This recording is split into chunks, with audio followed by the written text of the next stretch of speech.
वरुण।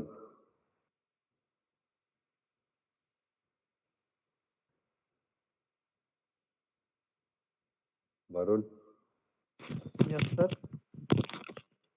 आपने ये जो एक सेशन हुआ था 5S और काइजन वाला, उसका आपने असाइनमेंट सबमिट करवाई थी ना? Yes sir. आपने चेक किया कि उसमें कुछ चेंजेस करने थे आपको?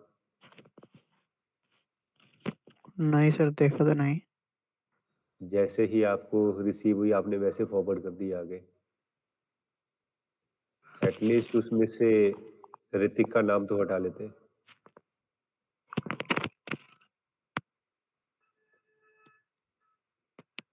हाँ सर, वो गलती से आ गया था, फिर बाद में भेजा था। हाँ, वो तो रह गया था, बाद में आया है आपका मेल। तो अगर आप इस तरह से कुछ कर रहे हो तो एटलीस्ट देख के तो करो। अगर नकल ही करनी है तो उसके लिए थोड़ी अकल तो लगा लो। आपने एज इट इज ही भेज दिया वो सारा का सारा। अब मुझे परेशानी हो गई, मैंने कहा AIP11 का मैंने ऑलरेडी डाउनलोड किया, ये AIP11 फिर कहाँ से आ गया?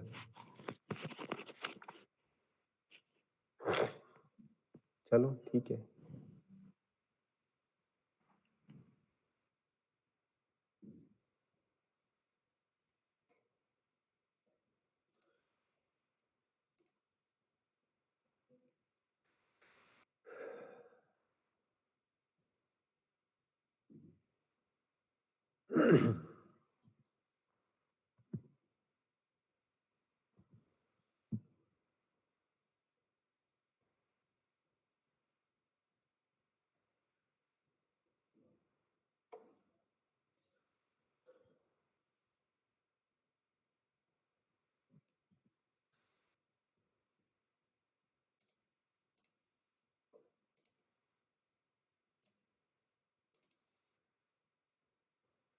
तो हम लोगों ने डिस्कस कर लिया था शिफ्ट।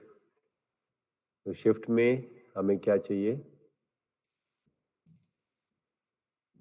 हमें यहाँ पे इवेंट चाहिए, यानी कि बिट बाय बिट जाएगा। n means number of shifts you want to make, right means left to right, और at the end after completing the shifts it will lose the data. तो उसे मेंटेन करने के लिए हमने मूव लगाया था। अब शिफ्ट लेफ्ट का ऑप्शन है हमारे पास, सेम ही है, नंबर ऑफ n। ये लेफ्ट टू राइट मूव करेगा और एट द एंड लूज कर देगा। तो उसमें वापस से उसे लूप करने के लिए हमें क्या चाहिए? मूव इंस्ट्रक्शन करके हमने उसको सेट किया था। अब बात करते हैं रोटेट की। इतना तो क्लियर है, या मैं लेफ्ट भी करके बताऊं आपको कैसे हो रहा है? बताओ, ये क्लियर है ना? Yes sir. ठीक है। तो यस अभी सर। अभी हम लोग रोटेट देख लेते हैं। रोटेट आर सेम है शिफ्ट की तरह, डिफरेंस सिर्फ एक है इसमें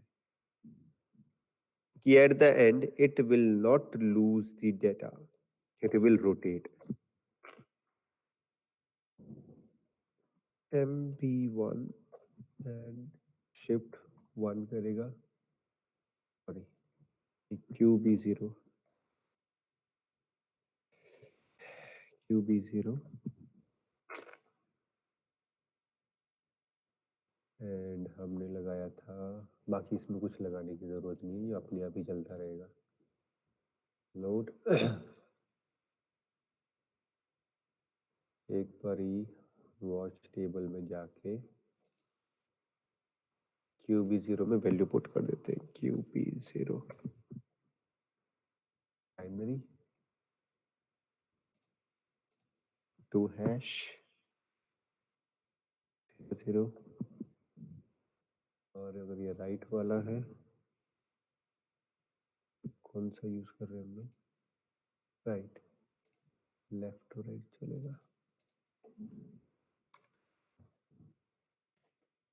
हमने ये पुट कर दिया QB0 के अंदर। अब आ जाते हैं सेम टेबल के ऊपर। सेम टेबल पे I0.0 और Q0.0 शिफ्ट ही कराना है।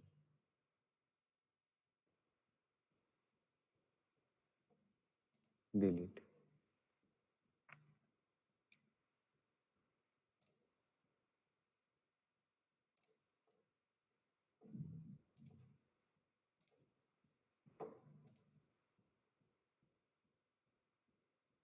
तो अभी क्या होगा, ये देखो ऑलरेडी है, शिफ्ट होगा 1 by 1, लास्ट आएगा। अब देखो ये लास्ट में है हमारे, वॉच टेबल में जाके देखते हैं, तो लास्ट पॉइंट पे आया। अभी क्या होगा, ये वापस से यहाँ से शिफ्ट करके इस जगह पे आ जाएगा। तो रोटेट की फंक्शनैलिटी ये है, जैसे ही मैं इसे ऑन करूंगा ये वापस से पोजीशन पे आ जाएगा। तो in rotate it will not lose the data, it will not lose the data.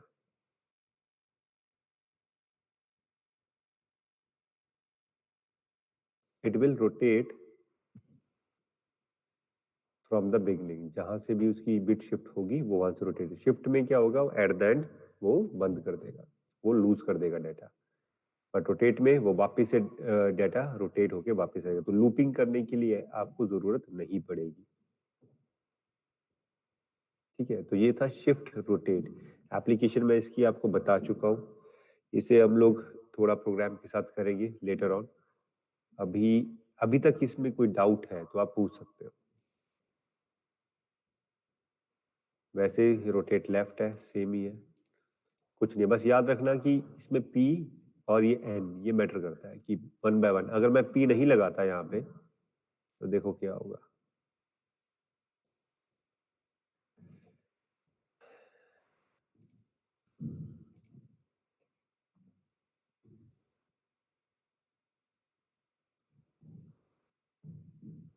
Continuously जा रहा है क्योंकि डाटा चेंज हो रहा है उसी के अंदर, तो क्या हो रहा है, आगे पीछे डाटा चल रहा है, फास्ट स्विचिंग हो रही है। मतलब कह सकते हो कि कॉन्टिन्यूस सीक्वेंस में नहीं है, कॉन्टिन्यूसली जा रही है। तो अगर if you want it to in more controlled way तो आपको P लगाना पड़ेगा, P या N। ट्रिगर आना चाहिए, आप कुछ भी लगाओ, ट्रिगर आना चाहिए। अगर N लगाते हो तो N के ऊपर होगा M0.0, M0.0। अब क्या होगा, ये ऑफ के ऊपर कमांड देगा, सिम टेबल। अभी ये ऑन है तो कुछ नहीं, ऑफ के ऊपर कमांड लेगा। ये देखो,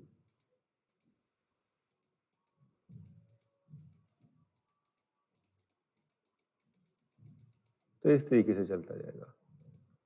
तो ये डिपेंड करता है कि आपका ट्रिगर क्या है। ठीक है, तो अभी तक कोई डाउट है तो आप पूछ सकते हैं।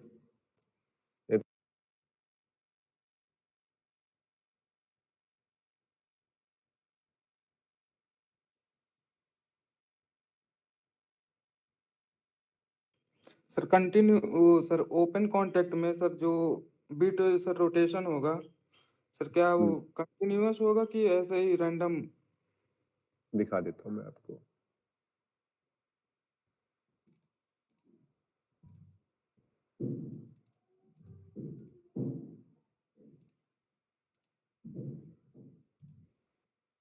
होगा कॉन्टिन्यूस बट कैलकुलेशन प्रॉपर नहीं आएगी। QB0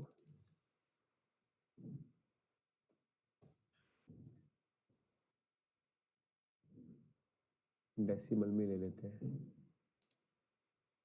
यहाँ पे ये डाउनलोड हो गया है, देख लो।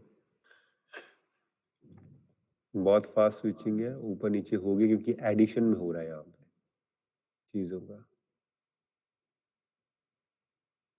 और इस तरह की स्विचिंग अगर हम लोग सपोज किसी स्विचिंग डिवाइस के साथ करते हैं, ज्यादा देर नहीं चलेगा, कुछ सेकंड्स के बाद बर्न हो जाएगा, कॉइल ही जल जाएगी उसकी।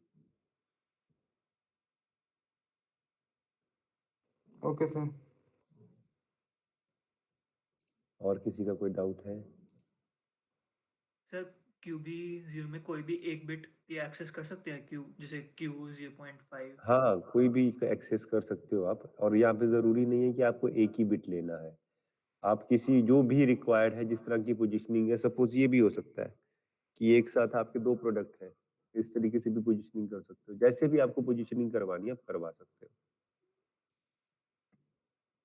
ये पोजीशनिंग है, तो ये चलती जाएगी 1 बाय 1, ये इसके पीछे, ये आगे आगे, इस तरीके से चलती जाएगी।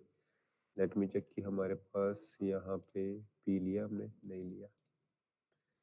पी 0.0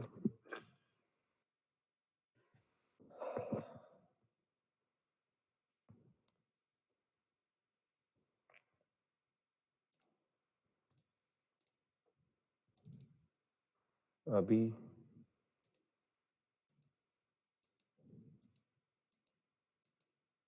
देखो ये यहाँ पे आगे आगे चलता जाएगा, तो 1 बाय 1 स्टेपिंग होती रहेगी।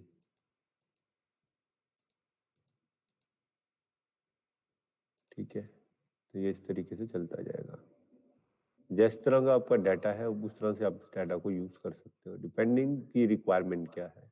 मेन तो रिक्वायरमेंट के अकॉर्डिंग ही प्रोग्राम डिजाइन होगा। ऐसा हो सकता है जैसे जैसे Q.04 जब ट्रू होगा तो एक एलईडी जलेगी, ऐसे लगा सकते हैं इसमें। Q 0.0 Q0.4 Q0.4 itself LED ना, क्यू मतलब भी जीरो ले उसको लिया। मेमोरी में मूव कर सकते हैं किसी अलग हाँ, मेमोरी। अभी अभी आप यहाँ पे मेमोरी में डाल सकते हो, मेमोरी से आप इसको अलग अलग किसी भी आउटपुट में कनेक्ट कर सकते हो, बट वहां पे कंपैरिजन ऐसे नहीं होगा। वहां पे अगर सपोज आप यहाँ पे MB1 और यहाँ पे भी हम MB1 ले लेते हैं, MB1, तो अगर या तो आप सीधे मूव करा लो, या अगर आपको कंपेयर करना है then remember one thing, compare ये रहा, इक्वल टू पे आएगा, आपको जितने भी होंगे उतने लगाने पड़ेंगे। ठीक है, तो कंपेयर में क्या होगा, अब ये MB0 है तो यानी कि 8 बिट्स का है, तो इसकी वैल्यू क्या होगी, आप कंपेयर कैसे करोगे।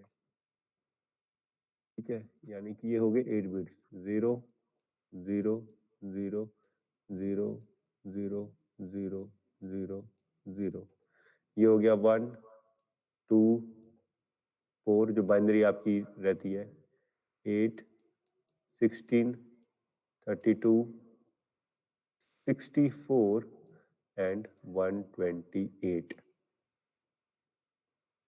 अगर आप सिंगल बिट है और सिंगल बिट पे आप 1 बाय 1 कैलकुलेट कराना चाहते हो तो क्या होगा, कंपेयर इंस्ट्रक्शन लगेगी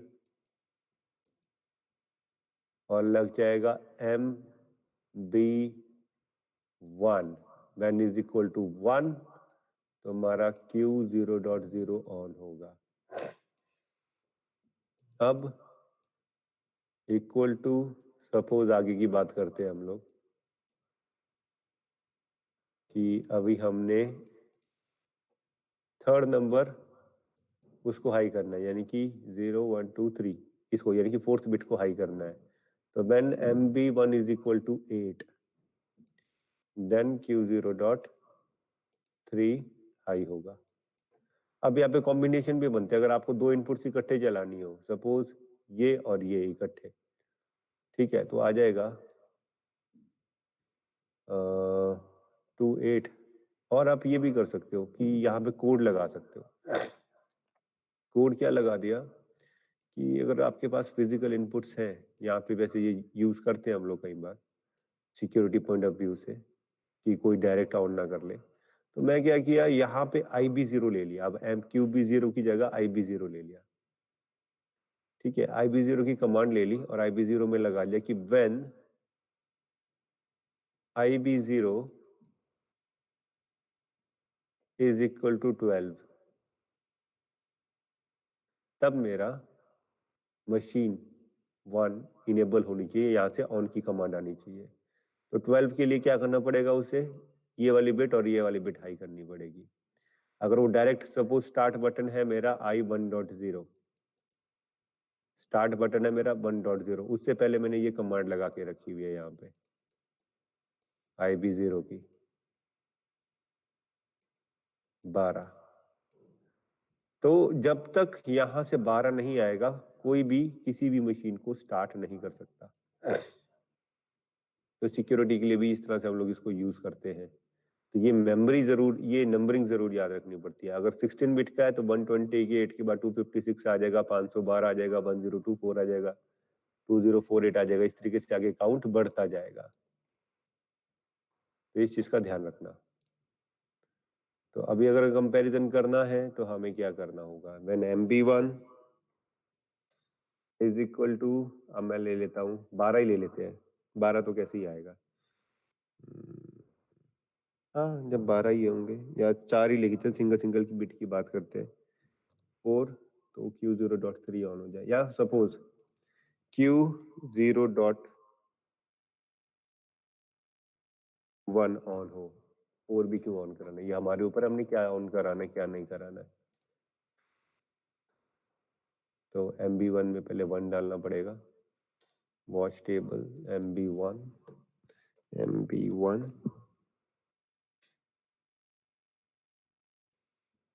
बाइनरी, और ये आ जाते हैं हम लोग। अभी है ये 128 के ऊपर। Right now the address is 128। Right कर दिया मैंने इसमें। अभी आप देखो मेन ओबी के अंदर, अब जैसे ही हम डेसिमल 128, अब हम जाते हैं सिम टेबल के ऊपर।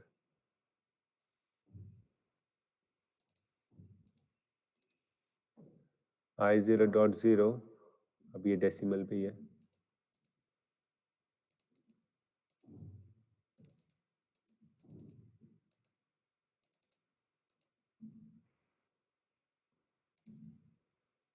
PM0.0, MB1 1, MB1 is equal to 4, Q0.0, और ये है लेफ्ट।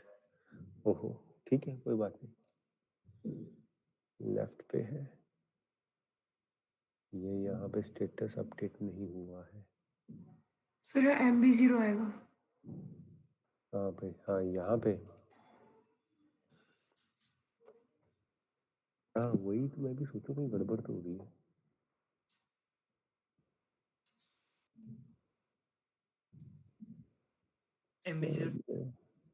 MB0 ही रहेगा। ओह शिट, यहाँ पे हमें लेना चाहिए था M0। M0.0।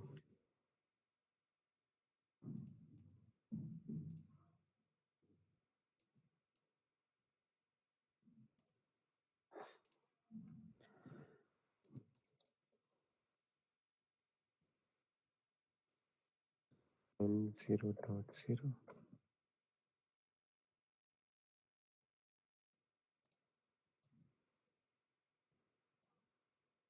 7 B0। अच्छा की जगह ले लेते हैं हम लोग डेसिमल। ठीक है, ट्रू। अभी 1 है उसके अंदर क्योंकि फर्स्ट आउटपुट हमारा हाई हुआ।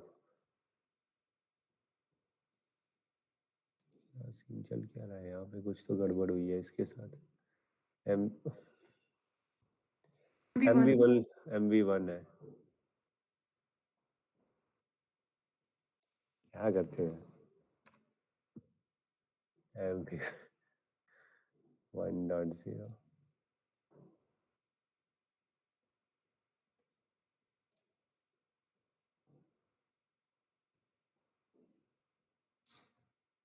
ठीक है,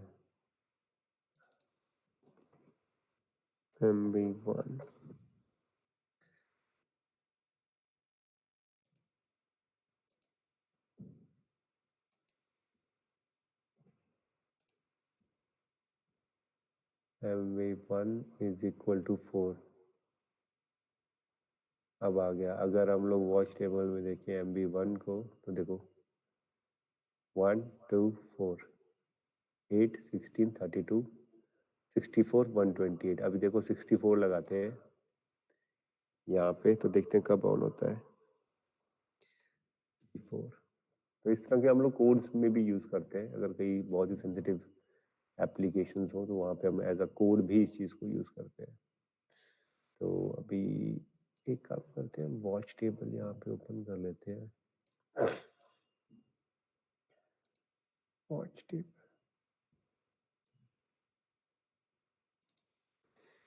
Q0.1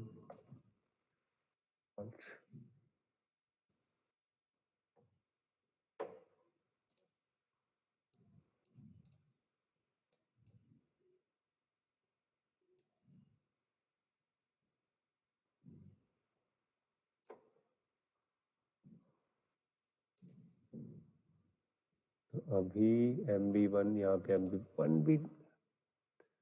MB1 डेसिमल फॉर्मेट में भी ले लेते हैं।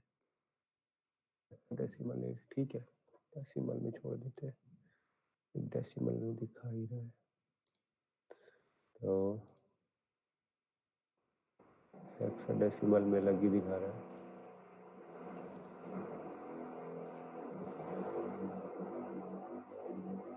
1632 आना चाहिए था यहाँ पे,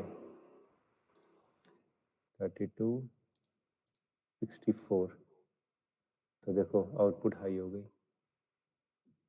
तो हम एज पर द रिक्वायरमेंट चीज़ों को डिज़ाइन कर सकते हैं। तो इस तरीके इस चीज़ के लिए आपको ये नंबर्स जो है, जो बाइनरी नंबर्स हैं, यू हैव टू मेमोराइज और understand all those things. Sir जब 2 सेट बिट हो तब पर्टिकुलर बिट को चेक करना हो सेट है या नहीं, तब कैसे करेंगे? क्या करना है? MB1 में 2 सेट बिट है, कोई मतलब 2 है। MB1 में 2 सेट बिट है, हाँ ठीक है। हाँ, कोई पर्टिकुलर बिट चेक करनी है, वो सेट कब होगी, मतलब वो सेट होगी तब ये 2 हो जाएगा Q0.1, तो वो चेक कैसे करेंगे? समझा नहीं, मैं क्वेश्चन नहीं समझ पा रहा हूँ। MB1 में मान लो 01011, मतलब ठीक है, ज़्यादा कोई सेट भी बिट। 2 बिट्स हैं, 2 एड्रेस है जो हाँ हाई है, ठीक है। हाँ, उसमें कोई पर्टिकुलर बिट को चेक करना है, मतलब वो जब हो सेट तो ये आउटपुट ट्रू हो जाए। तो 2 तो बिट्स ही सेट इकट्ठे अगर आप यूज करोगे तो 2 बिट्स ही यूज होंगी ना, कैलकुलेशन तो दोनों का इकट्ठे आएगा। आप पर्टिकुलर बिट को चेक करना हो। सिंगल बिट के तो हाँ, कर सब कुछ सकते हैं, कर हम सकते हैं, उसके लिए कुछ नहीं करना है। अगर आप MB0 ले रहे हो तो उसकी जगह पे अगर सिंगल बिट उठानी है तो उसका बिट एड्रेस मेंशन कर दो, दैट्स इट, खत्म होगी बात वहीं पे। अगर आपको सपोज 2 बिट्स का डाटा है, पर अगर आपको किसी एक पर्टिकुलर बिट के ऊपर चाहिए तो उसकी जगह पे वो बिट का एड्रेस लिख दो यहाँ पे। सपोज M0.5 वो बिट है जब वो एक्टिव होगी, ठीक है, ये मैं हटा देता हूँ यहाँ से। जब M0.5 एक्टिव होगी तो वो लोड हो जाएगा वो डाटा, भले ही यहाँ पे हमारे पास दो हो यहाँ पे, M1 सॉरी हाँ 1.5, सॉरी M1.5, फिर 3 बिट हो या 4 बिट हो कोई दिक्कत ही नहीं है। फिर सिंगल बिट पे उठाना है, अगर ऐसे उठाना है तो आप ऐसे भी उठा सकते हो, या फिर उस सिंगल बिट का एड्रेस भी उठा सकते हो। बट काउंट में प्रॉब्लम आएगी क्योंकि काउंट वो क्यूमुलेटिव काउंट देगा, सिंगल काउंट नहीं देगा। अगर सपोज यहाँ पे वॉच टेबल में जाते हैं, यहाँ पे 2 बिट्स हाई है, हम लोग इसको भी 0 ले लेते हैं और यहाँ पे ले लेते हैं हम एक 1 यहाँ पे ले लिया और एक 1 यहाँ पे ले लिया। अभी एड्रेस है 5, 2 बिट 1 2 4 2 4 8 16 32, हाँ ठीक है, तो 5 आया, 1015 आया हमारे पास, ठीक है। अब इसकी शिफ्टिंग होती है, अगर हम इसकी शिफ्टिंग करते हैं PLC सिम, देखो 10 आ गया, 8 10 0 2 4 8 16 32 64 128, 10 आ गया, 8 प्लस 110। अब देखते हैं फिफ्थ बिट कब हाई होगी। हमारा Q1.0 हाई है, हाँ अभी लो है 20, ठीक है, और M0.5 अब हाई हुआ, तो 0 0 1 2 3 4 5, जैसे वो हाई हुआ एक्टिव हो गया। बट क्यूमुलेटिव आंसर है हमारे पास, टोटल है दोनों का 40, 32, 8, 40। अब हम आगे जाएं, अब ये लो हो जाएगा क्योंकि 5th बिट चली गई। अब आ गया 80, 64 और 16, 160 का काउंट चला गया क्योंकि 128 और आगे हमारा काउंट ऐड हो रहा है। वापस से नया एड्रेस रोटेट हो रहा है। जैसे 5th बिट हाई होगी लो हो जाएगा। तो अगर मल्टीपल भी है तो आप सिंगल बिट एड्रेस ले लो उसका। It's depend upon your thought, your imagination, और उस टाइम पे क्या रिक्वायरमेंट है, आपको क्या समझ में आ रहा है, वो आप कैसे भी डिजाइन कर सकते हो। क्लियर है मुस्कान? आंसर हो गया शायद? Yes sir. ठीक है। मुस्कान ही ना, मैं से अंदाजे से बोला मैंने आवाज सुन के। Yes sir. हाँ ठीक है।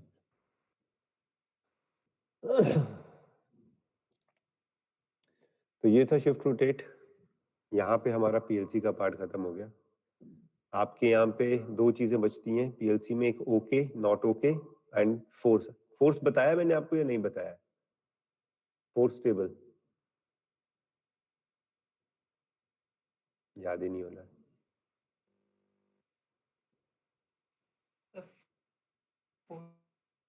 बता दो।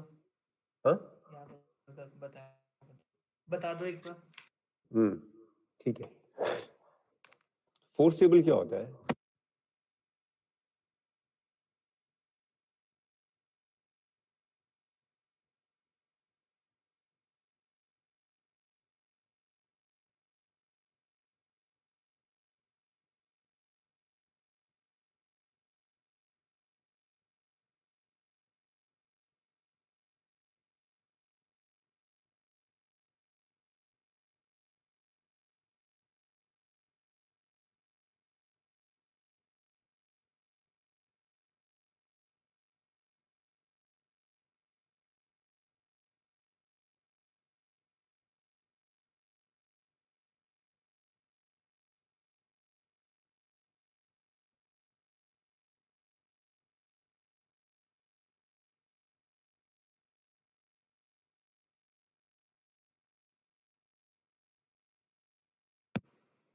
अभी ऑडिबल है? निकल गया तो suppose we have to these 5 machines and second machine is maybe malfunctioned due to some error, और ये हो सकता है कि ये प्रिवेंट जो रेगुलर मेंटेनेंस है उसके लिए हमने इसको बंद करके रखा है। बट प्रॉब्लम क्या आ रही है कि हमें प्रोडक्शन बंद नहीं करना है, प्रोडक्शन चलते रहना चाहिए, तो उसके लिए इन मशीन्स का चलना जरूरी है। And third machine is dependent upon second machine signal. अब ये तो हमने बंद करके रखी हुई है बिकॉज ऑफ हमें इसकी या तो ट्रबल शूटिंग करनी है या तो जो इसकी रेगुलर मेंटेनेंस है वो करनी है। ठीक है, तो अब ये बंद है तो बाकी चीजें भी बंद पे प्रॉब्लम आएगा। तो अभी हमें यहाँ से सिग्नल जनरेट करना है। सपोज हमारा यहाँ का सिग्नल जनरेटर है Q0.0 कि अगर ये ऑन होता है तब ही यहाँ से सिग्नल ये वाली मशीन चलेगी, पर ये मशीन बंद है, ये Q0.0 को जनरेट नहीं करेगा। तो हम क्या करेंगे, उस पर्टिकुलर आउटपुट को कर देंगे फोर्स, उस पर्टिकुलर आउटपुट को कर देंगे फोर्स, और हमें कुछ भी प्रोग्राम लिखने की जरूरत भी नहीं है। और पीएलसी के 3 स्टेटस इंडिकेटर होते हैं हमारे पास, maintenance, error, run and stop. तो जब हम फोर्स करेंगे, डिपेंडिंग कि अगर किसी चीज को ऑन करने की जरूरत है तो हम ऑन के लिए फोर्स करेंगे, और अगर किसी चीज को ऑफ करने की जरूरत है तो हम ऑफ करने के लिए फोर्स करेंगे। फोर्सिंग दोनों ही तरीके में की जाती है। फोर्सफुली किसी चीज को ऑफ करना विदाउट परफॉर्मिंग एनी लॉजिक और फिजिकल एक्चुएटर, किसी भी फिजिकल एक्चुएटर को बिना छुए या बिना किसी लॉजिक को डिजाइन किए किसी भी आउटपुट को, फिजिकल आउटपुट को ऑन या ऑफ कराना फोर्सफुली, वो चीज फोर्सफुली में कहलाई जाएगी। वो सब फोर्सफुली होगा। अब इसमें क्या होगा, जब हम फोर्स करेंगे तो हमारा जो मेंटेनेंस का इंडिकेटर है, थर्ड इंडिकेटर, वो ऑन हो जाएगा ऑरेंज कलर में। एरर नहीं होगा कोई, और PLC remains in run condition, क्योंकि पीएलसी तो चलती रहनी चाहिए, हमने सिर्फ फोर्स किया हुआ है। और इससे इंडिकेशन से ये पता चलता है कि कोई एक मॉड्यूल हमारा, जो भी हमने सपोज अगर वहां पे इंडिकेशन प्रोवाइड की होगी तो वो वहां की इंफॉर्मेशन मिल जाएगी कि या तो मेंटेनेंस में है या तो फॉल्टी है और उसके ऊपर काम चल रहा है, तो कोई भी उस चीज को नहीं छेड़ेगा। और ये जो पर्टिकुलर आउटपुट है वो फोर्स्ड है, इसे हमें ऑफ नहीं करना है। कैसे पता चलेगा अभी देखते हैं हम। तो अभी हम ले लेते हैं यहाँ पे Q1.0, ये हमने एक ले लिया और हमने कोई प्रोग्राम नहीं बनाया। मेन ओबी में गए, मेन ओबी में we have to go into watch and force table, तो यहाँ पे फोर्स टेबल को इनेबल किया और लिख दिया Q1.0, मॉनिटर किया। अब सपोज मुझे इसे 1 करना है, मॉनिटर करते ही मैंने कर दिया इसको यहाँ से फोर्स। यस, अभी देखो पीएलसी पे भी क्या क्या चेंजेस आएंगे। यहाँ पे फोर्स आ गया, ये देखो डिवाइस कॉन्फ़िगरेशन में जाके देखो, ये मेंटेनेंस का इंडिकेशन दिखा रहा है पर और फोर्स का दिखा रहा है। प्लस अगर आप यहाँ पे देखोगे तो PLC is in maintenance but run mode में है, वो चलती रहेगी। फिजिकल पे जाओगे, फिजिकल आउटपुट पे जाओगे, हैंग हो रहा है सिस्टम।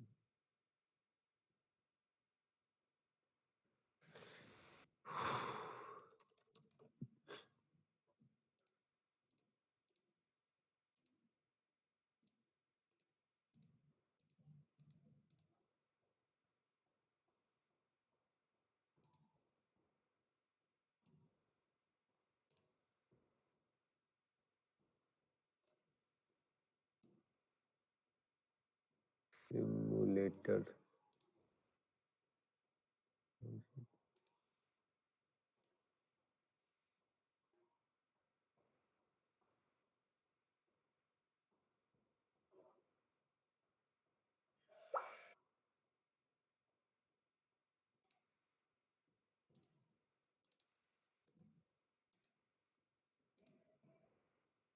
हैंग हो गया सिस्टम।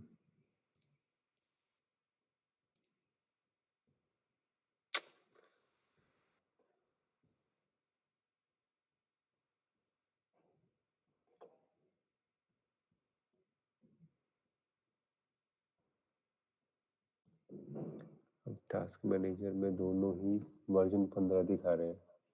अब इन दोनों में से कौन सा सिम है ये नहीं पता लगेगा।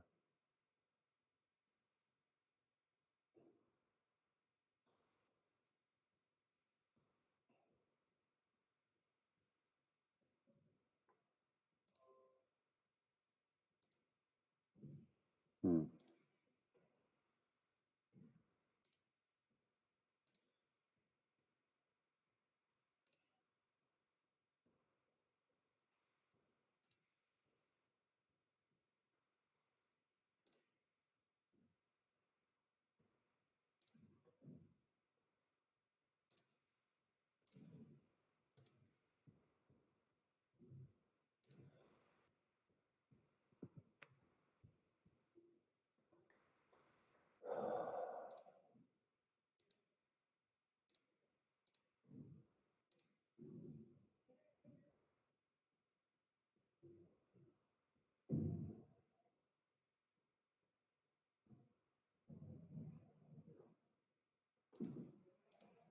am I audible?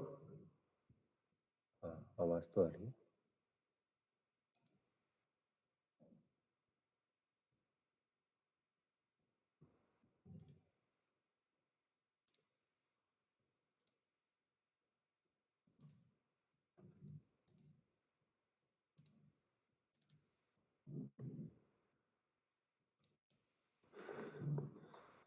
पॉइंट 0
अच्छा, फोर्सिंग हट गई थी, अब फोर्स हुआ, वॉच टेबल में भी फोर्स दिखाएगा Q1.0, मॉनिटर कर सकते हैं आप यहाँ से। ठीक है, अभी ऑफ फोर्स है इसके अंदर, और देखो यहाँ पे भी फोर्स दिखाएगा। पीएलसी इस केस में आपकी स्टॉप मोड पे नहीं जाएगी। PLC in this case it will not go into the stop mode. Diagnostics buffer status देखो, यहाँ पे आपको अब डायग्नोस्टिक्स भी दिखा रहा है। Maintenance demanded, fault LED maintenance, diagnostic buffer में जाओ, ये आपका फोर्स जॉब एक्टिव यहाँ पे बता रहा है आपको। यहाँ से आपके डायग्नोस्टिक्स पे भी शो हो रहा है क्या क्या एक्टिव हो रहा है। साइकिल टाइम कुछ भी नहीं है, 63 मिली सेकेंड्स का है। मेमोरी हमने कोई यूज़ की है, पहले की है, काफी नेट तो हम यूज़ कर ही नहीं रहे हैं। डायग्नोस्टिक्स में आप चेक कर सकते हो।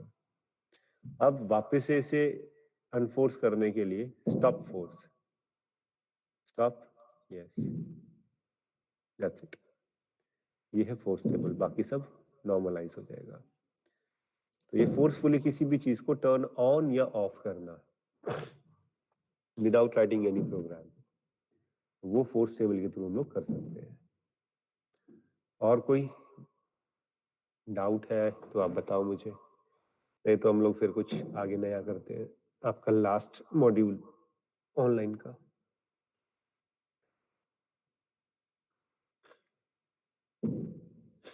क्या मॉड्यूल है लास्ट आपका?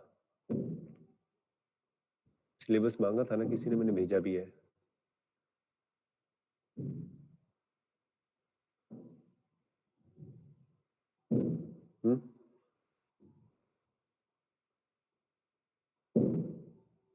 Hello, am I audible?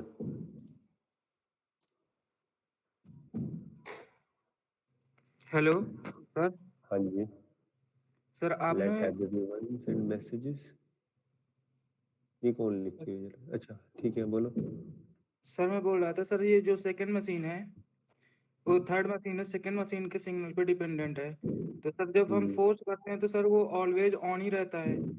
तो हाँ, सर एक ऐसी कंडीशन बन सकती है कि सर उसको किसी एक पर्टिकुलर टाइम पे वो स्विच ऑन होनी चाहिए। सर वो वाली कौन सा? कंडीशन कैसे? सर देखो, वो कंडीशन। हाँ, अभी अगर हम फोर्स करेंगे तो this will be forced for a particular time, not a full day और 24/7, 365 डेज ऑफ ईयर। जब तक उसका मेंटेनेंस हो रहा है सिर्फ उतना ही उसको फोर्स करेंगे। मैंने कहा यहाँ पे rest depending upon the programming and the requirement, according to the requirement वो चेंज होगा। ठीक है, तो ऐसा नहीं है कि नहीं हो सकता। आप अपनी जो नेक्स्ट वाला प्रोग्राम है, जो थर्ड मशीन है, थर्ड मशीन में उसे कट शॉर्ट कर सकते हो ना प्रोग्रामिंग को। क्योंकि अगर देखा जाए तो जिसको हमने फोर्स किया वहां पे तो कोई प्रोग्राम ही नहीं है, हमने Q1.0 का तो कोई लॉजिक ही नहीं बनाया।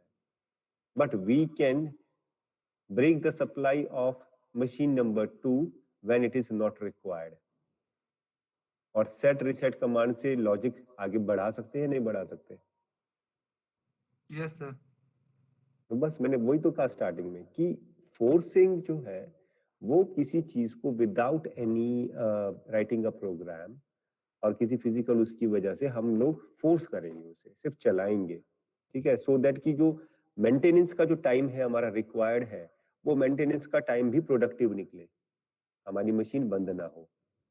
और रेस्ट जो पाथ है वो एज पर द रिक्वायरमेंट और प्रोग्रामिंग पे डिपेंड रहेगा कि आपको क्या करना है। अगर वहां पे सपोज हमें 1 घंटा लग रहा है उसको मेंटेनेंस के लिए, और वहां पे हर 15 मिनट के बाद स्विचिंग होनी है, तो हम लोग इसे तो परमानेंट ऑन कर देंगे, बट उससे आगे एक लॉजिक डिजाइन करेंगे जो हर 15 मिनट के बाद स्विच करता रहेगा मशीन नंबर 3 को।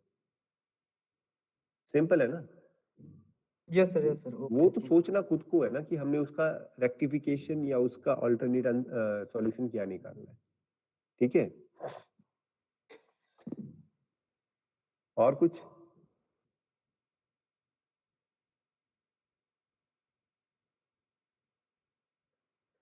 सर एक मेमोरी सर ओवरराइड कैसे, मतलब वो समझ में नहीं आया सर अभी। मेमोरी ओवरराइट कैसे हो रही है?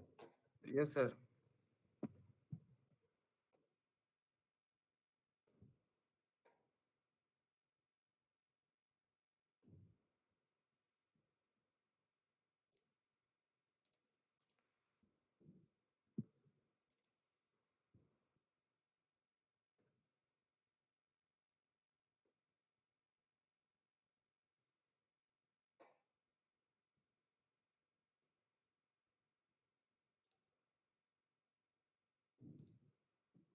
ये कंडीशन डाली मैंने, ठीक है।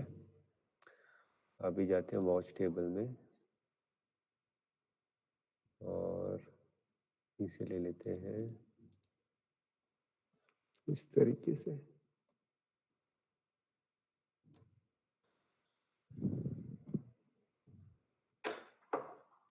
या जो भी हमारे पास कॉम्बिनेशन होगा उस तरीके से, ठीक है। अभी ये मैंने राइट कर दिया। अभी इसके अंदर है 6। मेनोवी में देखो इसमें 6 शो कर रहा है।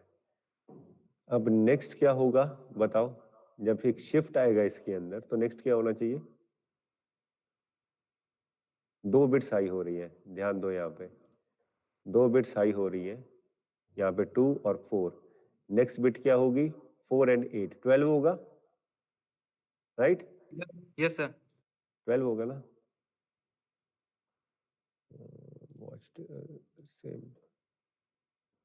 I0.0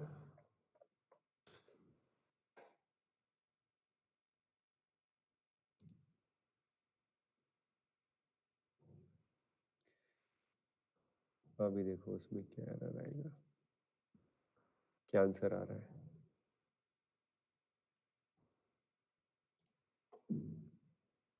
to. रीजन अब दिखाता हूं मैं आपको रीजन। M0.0 MB0 ओवरलैप हो रहे हैं।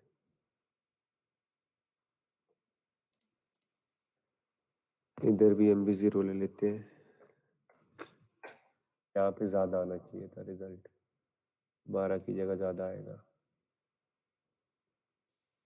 ठीक है। तो ये ओवरलैपिंग हो रही है, कहीं पे कोई एरर नहीं आएगा पर आपका डाटा ओवरलैप हो जाएगा जिसकी वजह से उसकी वैल्यू चेंज हो जाएगी। आप समझ में आया? MB0 consisting of M0.0 to M0.7, right?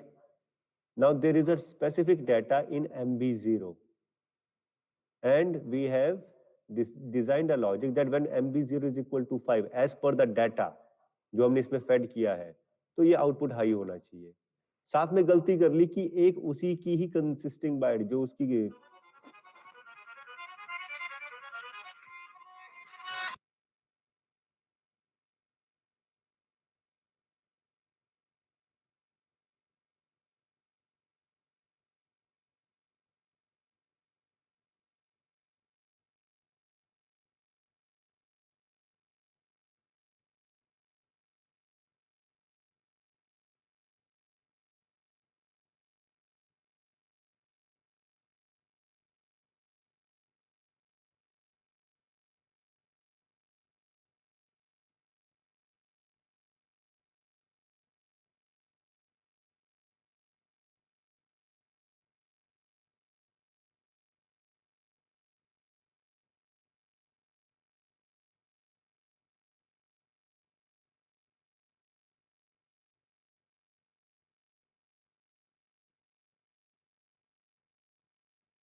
तो अभी क्या हुआ कि यहाँ पे उसको ओवरराइट कर रहा है। तो MB0 में ऑलरेडी एक डाटा है और उसके बाद अलग से मैंने एक मेमोरी के साथ कहीं उसे यूज कर लिया उस मेमोरी को, तो अब इस मेमोरी की बिट हाई हो रही है और वो बाकी भी बिट्स हाई हो रही है एज पर द डाटा। उसमें क्या हो रहा है, एक बिट प्लस हो जा रही है, जिसकी वजह से पूरा डाटा ही चेंज हो जा रहा है अकॉर्डिंग टू द लॉजिक, और उसकी वजह से वापस ये रिजल्ट आ रहा है। तो ये है चेंजेस।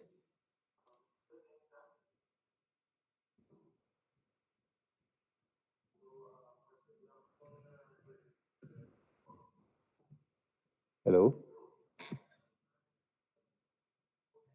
Yes sir. हाँ आवाज आ रही है ना? एक्चुअली क्या ना, दूसरा सेशन भी चल रहा है साथ के साथ, तो मुझे नहीं समझ में नहीं आ रहा मेरी आवाज आ रही है किसी और की आ रही है। आ रही है ना? बीच में एक्नॉलेज करते रहना। ठीक है, ये क्लियर है? Yes sir. ठीक है, और कोई doubt?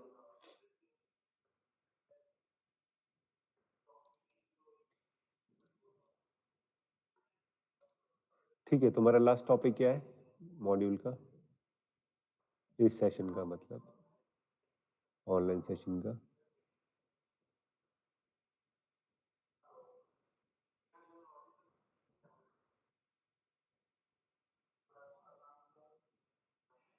HMI. Right, we are going to discuss the HMI। Wait a second, दूसरे वीडियो में कॉल आ रही है।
Okay,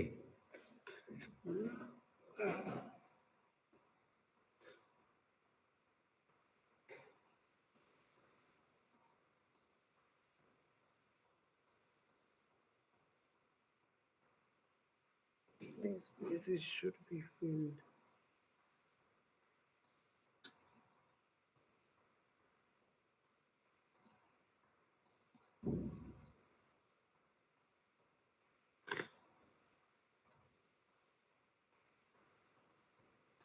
Okay, am I audible? Okay. So now we have HMI. So what do you understand by HMI? हमने शायद थोड़ा बहुत introduction तो किया ही है। What is HMI?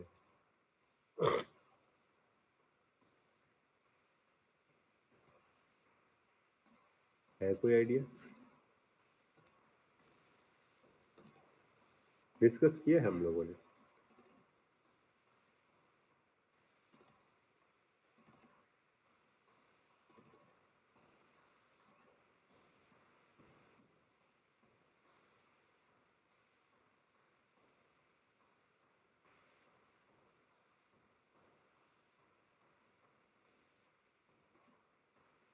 बताओ।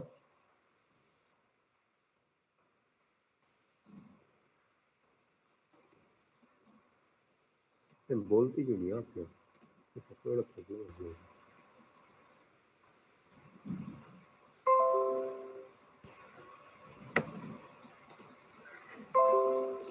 प्रेजेंटेशन विजिबल है? Yes sir. Yes sir. हाँ, ये ठीक है। सवाल का जवाब नहीं दे रहे तो किसी का। ठीक है, HMI में हम लोग, हमारे पास जो HMI है वो है KTP 700 basic P and HMI। KTP means key touch panel, PN means Profinet enabled.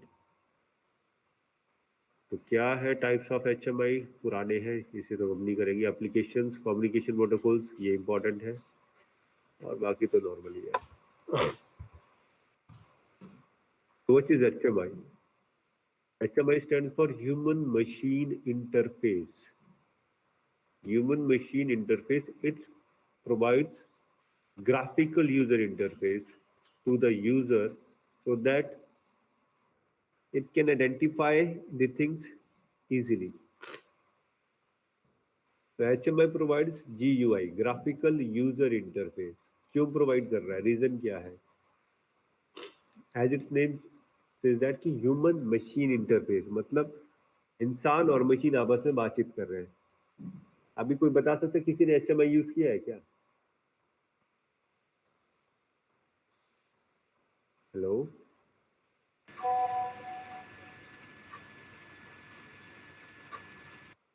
Hello, अच्छा ठीक है। आप डेली करते हो? योर मोबाइल स्क्रीन, फोन्स में। योर लैपटॉप, फोन्स हाँ फोन्स में, वो सब कुछ जो भी एक मशीन, जो भी कोई machine, any machine which has a controller in it and use a specific type of language or a code to program or to run.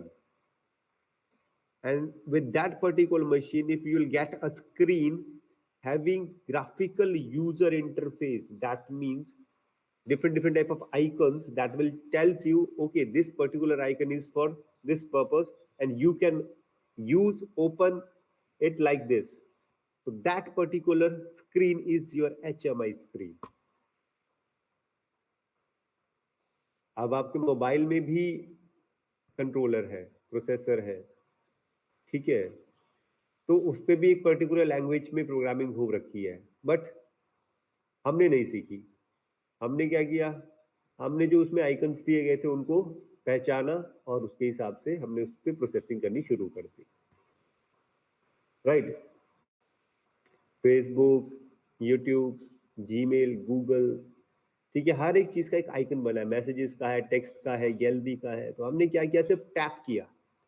Tap करने के बाद there is a program behind that. मैंने दिखाया भी था आपको, there is a program behind that particular icon, some properties are there that tells the machine what to do, that tells the machine what to do. तो actual में उस icon के पीछे एक प्रॉपर्टी है जो कि प्रोग्राम को इनेबल करेगी, और फिर वो एप्लीकेशन या वो पर्टिकुलर प्रोसेस चलेगी। जैसे अभी यहाँ पे आप एक स्क्रीन इमेज देख रहे हो, एक लेटर देख रहे हो, सेंटेंस की बात छोड़ो, लेटर WHAT व्हाट, तो ये भी मशीन में पहले जब हमने यहाँ पे W टाइप किया कीबोर्ड पे, लैपटॉप के कीबोर्ड पे, तो यहां से एक इलेक्ट्रिकल सिग्नल गया जो कि W टाइप का है, ठीक है, W के लिए है। अब उसके लिए एक स्पेसिफिक कोड है, तो पहले क्या होगा? ये डिकोड होगा। जो भी इलेक्ट्रिकल सिग्नल है पहले वो डिकोड होगा। डिकोड होने के बाद रिकॉग्नाइज होगा कि okay this is for W, तो W के बाद वो एक डिजिटल सिग्नल में वापस से एनकोड होगा और जाएगा प्रोसेसर के अंदर। प्रोसेसर में जाने के बाद प्रोसेसिंग होके देन उसके बाद ये वापस से डिकोड होगा, सॉरी डिकोड हो गया, हाँ डिकोड होगा, और वापस से W में यहाँ पे हमें प्रेजेंट होके एनकोड होके दिखेगा। तो ये डिकोडिंग और एनकोडिंग प्रोसेस है, क्योंकि मशीन 0 1 समझती है और हम लोग समझते हैं ये अल्फाबेट्स और ये पिक्चर्स। तो हर एक सिंगल अल्फाबेट और पिक्चर के पीछे एक डिजिटल कोड है, बट हम उसे नहीं पहचानते। हमें क्या दिया गया है? एक प्रॉपर ग्राफिकल इंटरफेस दे दिया। अब ये W लिखा हुआ किसी कीबोर्ड पे, how I able to identify? Because वहां पे एक ग्राफिक बना है W का symbol, that is a graphic only. और अगर यहाँ पे कोड लिखा होगा जैसे कि 0101 code number A, 0110 code number B, alphabetic है ना हेक्साडेसिमल में,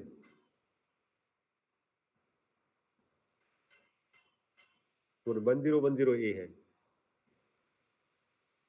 और 1011 B। ठीक है, तो कोडिंग मशीन समझती है और हम असेंबली लैंग्वेज समझते हैं। तो HMI क्या कर रही है? एक ऐसा प्लेटफॉर्म प्रोवाइड कर रही है कि हमें वो ग्राफिक्स दे रही है, असेंबली लैंग्वेज दे रही है, और मशीन को वो कोडेड लैंग्वेज दे रही है, जिस भी कोड लैंग्वेज को वो समझती है। तो there is a program behind each and every graphic. When we touch it, so there is a program that will be running behind that will give the signal to the processor. Accordingly, that process will be done, and after that, we'll get the result in our language, like assembly language or graphics में। ठीक है, तो ये है HMI। HMI क्या करेगा? Interface करेगा। तो जिस भी कोडेड लैंग्वेज वो है उसको ग्राफिकल रिप्रेजेंटेशन प्रोवाइड करेगा। ठीक है, यही है, देखो, the greatest advantage of HMI is GUI. The graphical interface contains color coding that allows for easy identification. अब कोड क्या है? अभी आप लोगों ने प्रोग्रामिंग कर ली है, तो यू नो दैट कि ये एक प्रोग्राम है, यहाँ पे पंप के लिए एक प्रोग्राम बनाया हुआ है। But for a non technical person और a person who is operating a machine who doesn't have any exposure to programming, so how that person will be identified that this particular program is for turning on and turning off a machine or a pump or a tank?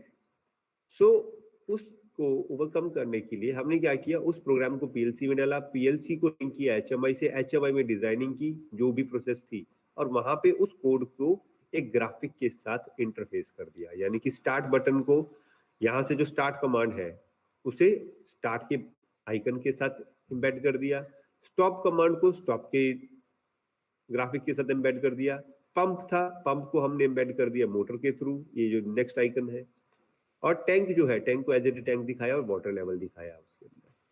तो as the signal changes or whatever the process is going to be happen in the real plant or real tank or real machine, वो सारी की सारी यहाँ पे visualise होगी as well as we can control it.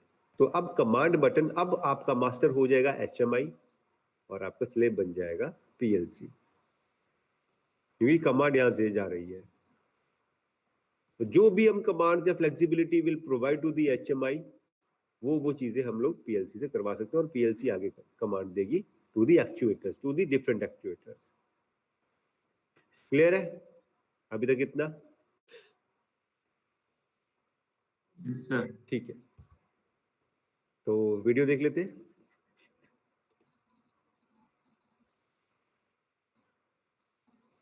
Welcome to another informative video from RealParts. Today, you'll learn all about HMIs.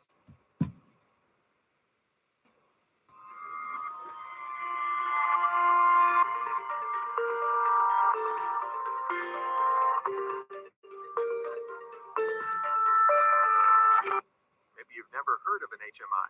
I'll bet you encounter them pretty regularly. HMI is short for Human-Machine Interface. We use HMIs in industry to control and monitor machines.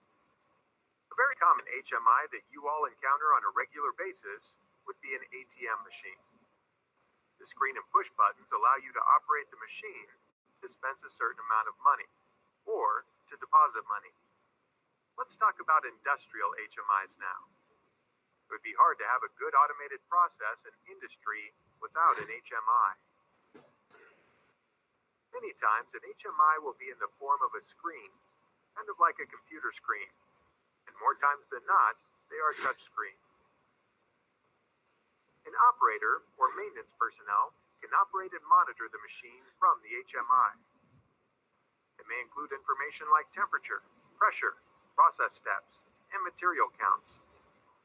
They can also show very precise levels in tanks and exact positioning of machines. Where machine information used to be viewed on multiple indicators, it can now be viewed on one screen. Possibilities are only limited to the software and hardware used. For maintenance personnel, many HMIs can also connect to PLC logic and display it on the screen for troubleshooting purposes. This can save valuable time compared to connecting a computer or laptop every time. Another benefit of having a modern HMI is the fact that plants and other industrial sites can monitor and control multiple machines or other equipment. A small manufacturing facility could even monitor the entire plant on one centrally located HMI. Water and wastewater facilities have utilized this for years by coupling an HMI with a PLC. They are able to monitor remote locations like water pumps as well as equipment inside the plant. Probably get the idea now that an HMI is the operating panel and monitoring screen. But how does the HMI actually connect to the machine to be able to control and monitor it? Let's take a look.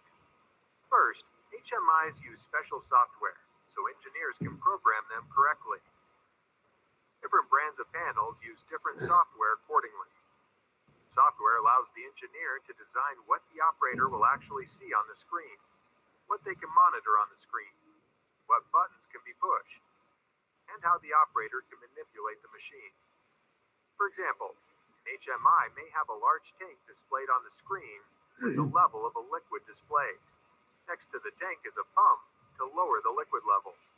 An HMI can also have the start and stop button displayed and usable on the screen next to the pump. This display would be able to actually turn the pump on and off. But it's not as easy as just placing a button on the screen or a tank with a level on the screen. The person programming the HMI has to program each indicator and button to a specific input or output address of a PLC.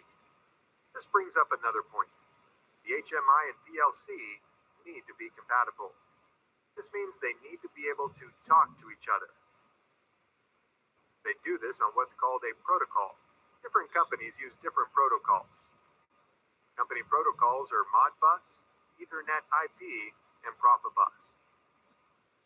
These are all just industrial networks, kind of like the network you may have in your home with multiple computers, TVs, or other devices connected to each other. Industrial protocols connect the different PLCs, HMIs, and other machines to each other. Protocol information is easily found on each manufacturer's website. Once the PLC and the HMI are talking, then whatever is programmed into the HMI can be used to monitor and control PLC functions. Let's review. Today, you've learned some of the basics of an HMI, or human-machine interface. These are the monitors and controls of a machine that allows the operator to run a machine or monitor a machine. Engineers can program an HMI to perform almost any function that can be controlled, or information that can be monitored by a PLC. HMIs and PLCs work together to monitor and control the machine. This means they have to be compatible, and they also have to speak the same language, so to speak. This comes in the form of a protocol, which is just an industrial network. Please stay tuned for another. So this is HMI. HMI क्या करेगा? With the help of HMI, we can monitor as well as we can control the processes in the industry that are interfaced or interlinked or controlled with the help of PLC. जितनी भी PLC controlled devices है, through HMI we can communicate, we can monitor or we can control that. और graphical user interface it will provide.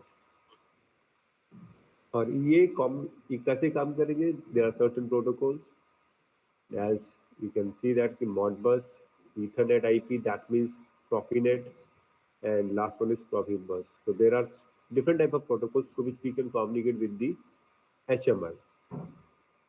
Okay. कौन सी? हाँ हाँ अनुज से नहीं लेनी थी, तो बैच मेरा ही है ना वो पूरा. हाँ वो सारे हैं, 9 ही है. ठीक है, तो अभी हम डिस्कस करेंगे वो प्रोटोकॉल्स की, मॉडबस, प्रॉफिनेट और प्रॉफिबस में क्या डिफरेंस है. But the thing is that the software and the hardware should be compatible with each other. Each other means with PLC or HMI. They should be compatible and speak the same language. Speak the same language. They both are compatible with the language in which you are going to perform or design the program. तो वही दोनों चीजें compatible होनी चाहिए और आपस में interfaced होनी चाहिए. जैसे यहाँ पे ये इंटरफेस हो रही है. तो ये with the help of Modbus, Profinet या प्रॉफिबस, किसी भी मीडियम को यूज कर सकते हैं हम लोग यहाँ पे इसे कम्युनिकेट करने के लिए. स्पीड अलग अलग होगी, लेंथ अलग अलग होगी और केबल्स का कलर थोड़ा डिफरेंट होगा, वो आइडेंटिफिकेशन कोड्स रहते हैं. फिर बात करें सॉफ्टवेयर की, तो for HMI we are using WinCC professional. WinCC professional, capital में W, स्मॉल में IN और कैपिटल में CC, ये दोनों इकट्ठे. तो WinCC stands for window control centre. अब प्रीवियसली जब TI पोर्टल नहीं था तो यूज किया जाता था WinCC flexible for HMI. WinCC flexible use किया जाता था पहले. ठीक है, अगर ये इम्पोर्टेंट नहीं है.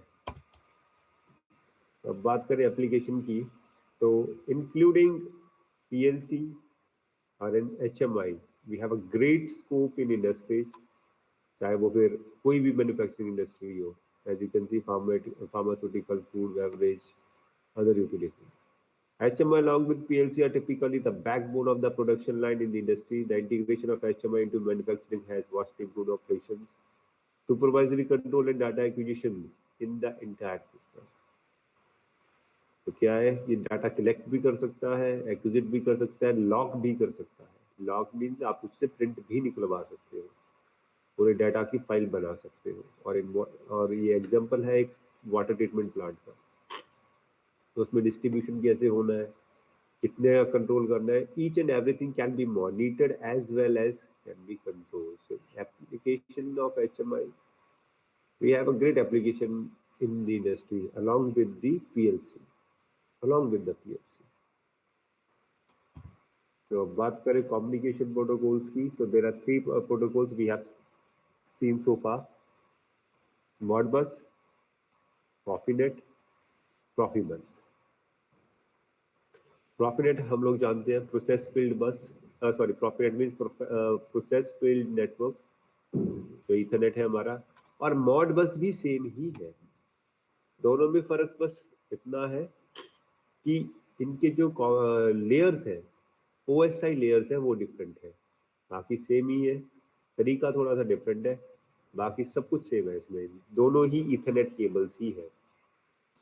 प्रॉफिनेट भी और मॉडबस भी दोनों ही IP एड्रेस यूज करते हैं.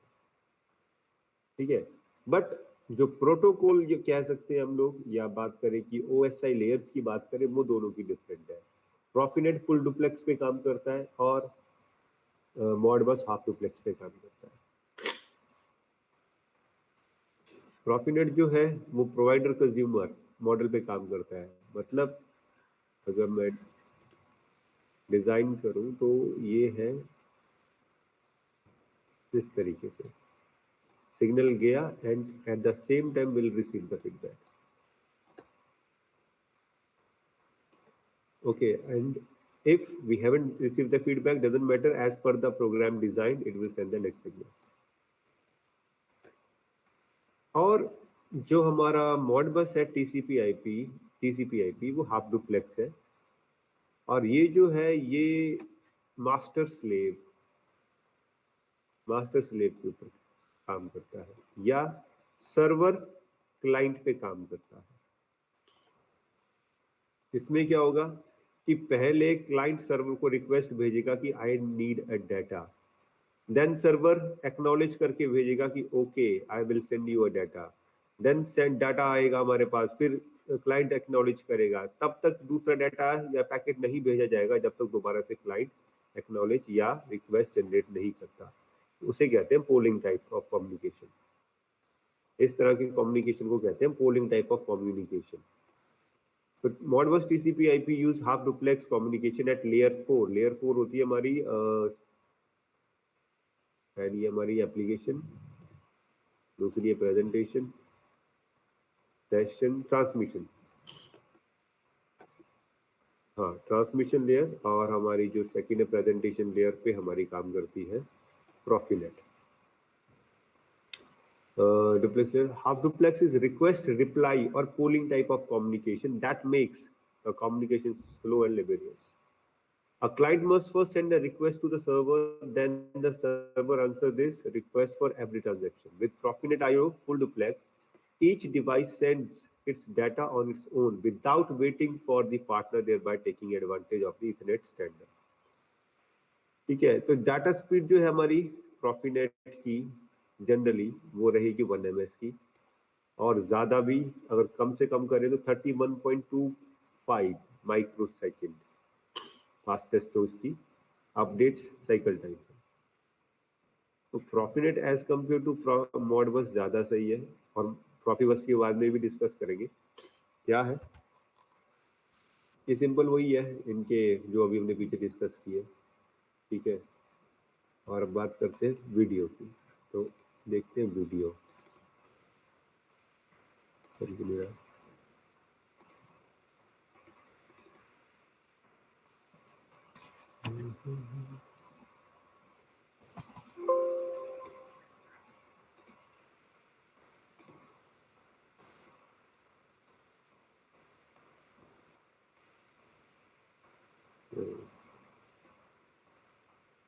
इनविजिबल है।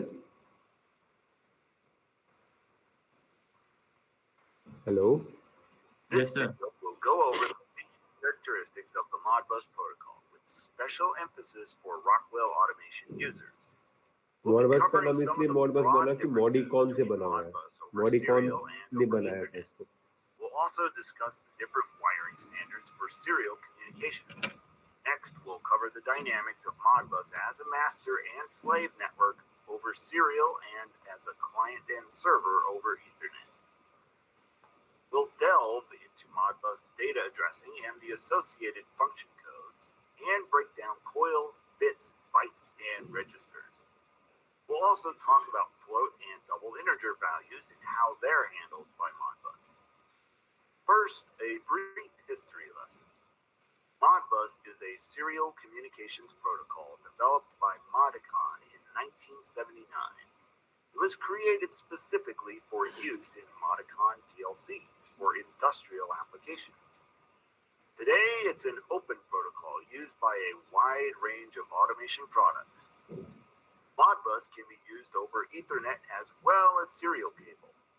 There are three major types or variations of the Modbus protocol: Modbus ASCII, Modbus RTU, and Modbus TCP/IP. Modbus was originally developed using ASCII characters to encode messages, and this version of the protocol is still in use today. Modbus RTU is, by far, the most common implementation, using binary coding and CRC error checking. Two modes are incompatible, so a device configured for ASCII mode cannot communicate with one using RTU. Modbus RTU devices typically use one of three electrical interfaces: RS-232, RS-485, and RS-422. RS-232 is a simple point-to-point arrangement. If you only need to connect one device to another, and the distance between the two devices is less than 50 feet or 15 meters, then RS-232 will do the job. To connect more than two devices on the same line and or have a distance of greater than 50 feet, you should use RS-485 or RS-422. For a master communicating with multiple slave devices, RS-485 is by far the most popular method. This standard can support up to 32 nodes over a range of up to 4,000 feet, roughly 1,200 meters, without a repeater. The speed that Modbus messages are sent at is referred to as the baud rate, or bits per second. All devices on an RTU network must use the same baud RTU rate. means remote terminal Different unit. devices It's support nothing different but a transmission speeds, signal but modules between having the control of the 9,600 bit. and 19,200 bits per second is a typical range. Modbus modules can be configured from as low as 300 to as high as over 100,000. A Modbus serial network has a master device that issues commands to the slave devices. The slaves will not transmit information unless they receive a command to do so from the master. There can only be one master on a network and a maximum of 247 slaves, each with a unique slave ID from 1 to 247. RS-45 cannot drive more than 32 nodes in a single segment. So, for the rare application that needs more than 32 nodes, a repeater is required. The master can write data to the slaves as well as read data from them. SCADA and HMI systems typically would be the master communicating with a series of Modbus slave devices. Here is a diagram of a serial network where the master is connected to a slave which is then daisy-chained along to all the other slaves on the line. Devices must be connected in a daisy-chained manner. They cannot be connected in a star topology. Modbus over Ethernet operates exactly like it sounds. Modbus devices using regular Ethernet cables and switches to communicate with each other. The big difference with Modbus TCP/IP is that an MBAP header, or Modbus application header, is added to the start of each message. The slave ID at the beginning of the message is removed, as well as the cyclic redundancy check at the end. The MBAP header contains all the identifying information needed to route the data to the address device. Modbus uses port 502 for TCP/IP communication. This is important if your data needs to go through a firewall. ProSoft uses that port for MBAP messaging specifically. Modbus serial messages can also be sent as regular RTU messages encapsulated inside an Ethernet TCP/IP packet. Encapsulated messages can use any port, but ProSoft products are set to use port 2000 by default. Note that the MBAP and RTU encapsulation are not compatible. Devices must be set to use one or the other. MBAP messaging is by far the most popular Modbus TCP/IP communication method. So for this video, we'll be focusing on Modbus RTU and Modbus TCP/IP using MBAP. Modbus TCP/IP uses the terms client and server instead of master and slave. The TCP/IP network consists of the client connected to a switch or a series of switches to which all the servers on the network are also connected. Modbus TCP/IP devices use Internet Protocol addressing and require a subnet mask. The IP address and subnet mask are both represented by 4 8-bit numerical groups or octets. The IP address is the location of a particular device on a network, and the subnet mask serves to simplify the task of routing traffic within the network. If you don't know your IP addressing, your IT group or network administrator will let you know the IP addresses and subnet mask your devices will need. Default gateway is optional and not required for networks that do not use a default gateway. Again, you can consult your IT group or network administrator. Now, let's talk about Modbus's eccentric addressing system and the different data tables. There are 4 tables where information is stored. 2 tables store simple discrete values called coils, and 2 store numerical 16-bit values known as registers. For each type of data, there is one read-only table and one read-write table. There are no tables for 32-bit data types because back when Modbus was defined, double integers and floating point values were not available in PLCs. There is a way to use those data types though. We'll get to that in a moment. Each table has a maximum of 9,999 addresses. Data table addresses 1 through 9,999 are the read-write table for coils. Addresses 10,001 through 19,999 are the read-only for discrete inputs. Data table addresses 30,001 through 39,999 are the read-only for input registers, and addresses 40,001 through 49,999 are the read-write table for holding registers. At this point, it might be helpful to explain the terms used for data types in Modbus. Coils and discrete inputs are the Modbus vernacular for 1 bit of data, or, in Rockwell terms, a bool, basically on or off. A register is the term for 1 word, or 16 bits, or 2 bytes, of data, or in Rockwell terms, an int. There are no registers for floats or double integers, although they can be sent by dividing them into 2 registers. Float values are any real number with a decimal point that is represented by a 32-bit register. Double integers, or DINTs, are simply 2 16-bit values stacked together, also represented by 32 bits. This presents a small problem since Modbus does not have a float or DINT data type. The solution, obviously enough, is that the 32-bit value is broken into 2 separate 16-bit registers and then recombined into a 32-bit real value. This is accomplished by copying the 2 16-bit registers to 1 real tag in the Rockwell processor. Modbus function codes are simple numerical codes that tell the slave which table to access and whether to read or write to that table. Each function code relates to a specific data table address range. For instance, function code 1 is the code to read an individual bit status. Function code 16 is the code to write multiple holding registers. Here are some of the most commonly used function codes. Modbus as a protocol does not define exactly how the data should be stored in registers. Different vendors have different ways of storing and transmitting data. Some devices will transmit the higher byte first, followed by the lower byte. Others will do it the other way around.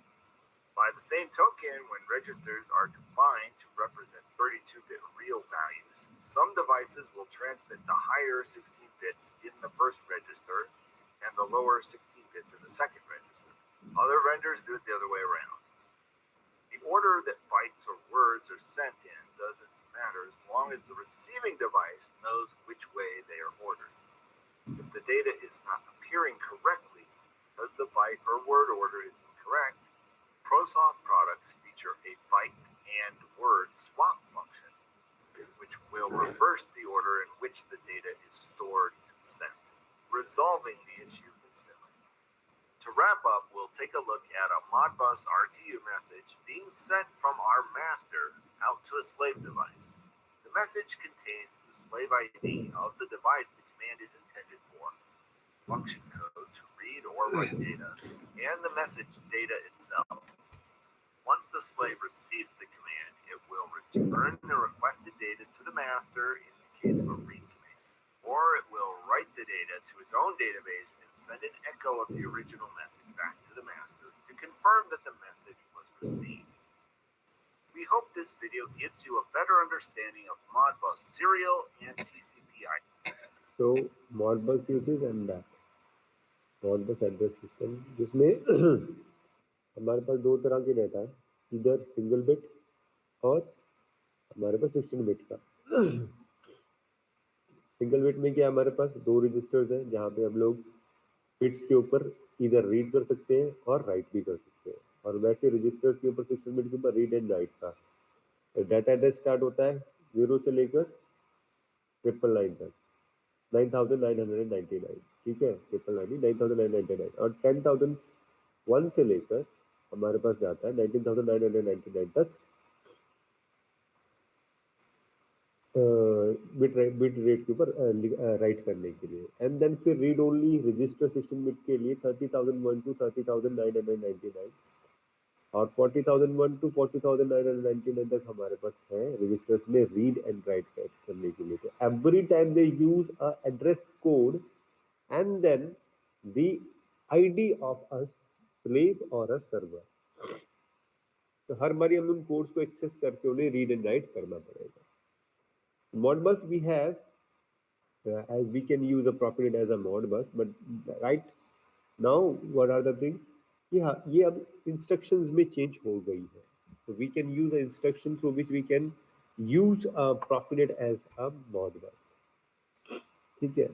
तो और ये 247 stations को connect कर सकता है इन slave, और ये क्या स्टार कनेक्शंस को कनेक्ट नहीं कर सकता, प्लस डेज़ी चेन मतलब वन आफ्टर अनदर स्टैक में रहेगा और सीरियली काम करेगा।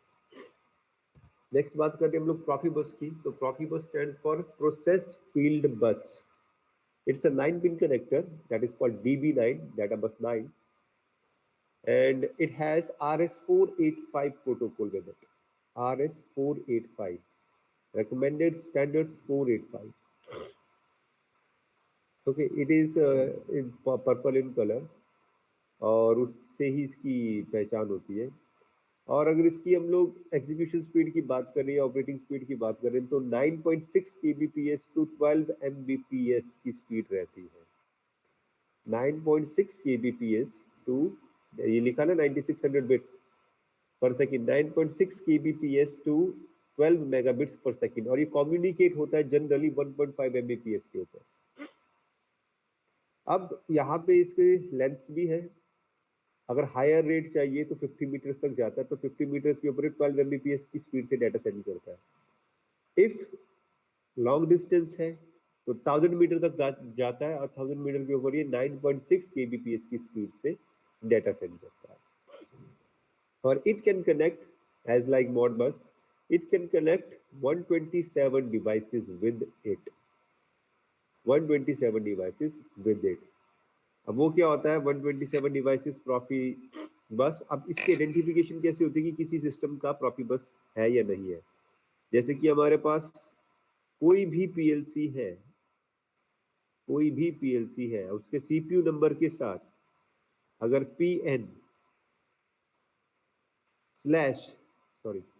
PN/DP लिखा है, दैट मीन्स वो पर्टिकुलर सीपीयू Profinet इनेबल्ड है और Profibus इनेबल्ड है। डीपी मीन्स डिस्ट्रीब्यूटेड peripherals या decentralized peripherals. So we can communicate with that particular PLC or other devices using Profinet as well or Profibus as well. तो अगर किसी भी CPU और किसी भी डिवाइस के साथ आपको PNDP लिखा हुआ मिल जाए तो मतलब वो Profibus और Profinet बोथ इनेबल्ड है। तो 127 डिवाइसेस, अब यहाँ पे आईपी एड्रेस यूज नहीं होगा, डीपी के अंदर आईपी एड्रेस यूज नहीं होता, इसमें यूज होता है 1 to 127 का address. If we are using a Profibus, then by default CPU PLC का एड्रेस होता है 2 if you are dealing with the single PLC। और अगर मल्टीपल PLCs हैं और मल्टीपल डिवाइसेस हैं, accordingly you can give a number, like जैसे कि ये है यहाँ पे, तो इसका एड्रेस 1 आ गया, इसका 2 आ गया, 3 एंड सपोज सो ऑन, और इसका आ गया 31। Why 31? Because using Profibus without repeater, we can connect only 32 devices. After that, we need to use a repeater. Then 32, then a repeater, then 32. तब जाके ये टोटल जब ये पूरे बनते जाएंगे तो 127 डिवाइसेस बन जाते हैं। तो इस तरीके से ये पूरा का पूरा बनता है, ठीक है। तो ये है Profibus। अब बात देखते हैं इसकी वीडियो की, जो कि यहाँ पे अवेलेबल शायद है। चलेगा है या नहीं चलेगा ऐसे?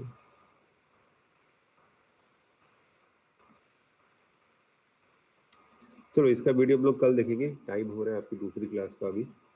अटेंडेंस मुझे व्हाट्सएप कर दो, और किसी का कोई भी डाउट होगा will note it down, will discuss it tomorrow. ठीक है, कल क्या फ्राइडे है ना?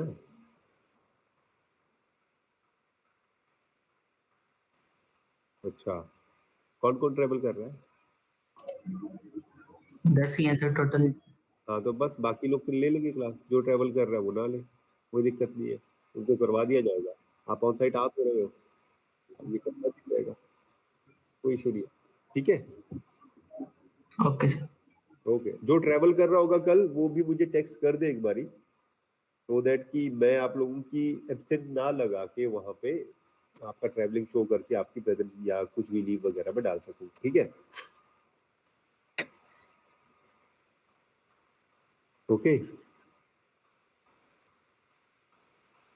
चलो ठीक है, मिलते हैं कल। Okay, take care, bye bye.